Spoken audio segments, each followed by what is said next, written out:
I'm Laura Miti, and I come from Zambia. The ACA works in public finance monitoring. So what we try to do is encourage the public to hold government to account for the way it utilizes public resources, and importantly, to link the quality of services that that the public accesses to the way that budget decisions are being made. To a large extent, I think NGOs have found themselves playing the role of holding government to account. We have a very polarized country in which the opposition parties, for example, are not doing a particularly good job of holding government to account. So NGOs have found themselves in the space in which they are the voice of the public, and to a large extent are holding government to account across board. So let me just give you an example. So myself and 5 other people are in court right now. And the reason is that we protested at Parliament over government purchase of 42 fire trucks for $42 million. So it is $1 million a piece of those. And government just would not explain that expenditure.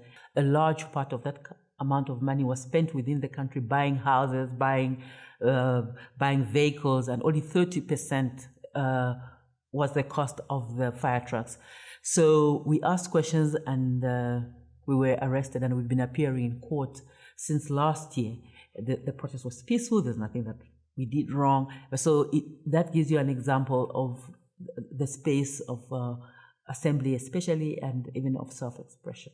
The most important response in Zambia, I think, is pushing back, because to the extent to which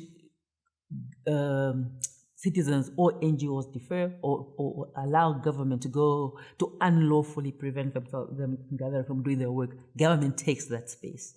So as Zambian NGOs generally, we try to push back and refuse for government to take up our democratic space and our rights. We need to let the Zambian government know that it serves at the pleasure of the Zambian people, and therefore it must account to the Zambian people whether it likes it or not.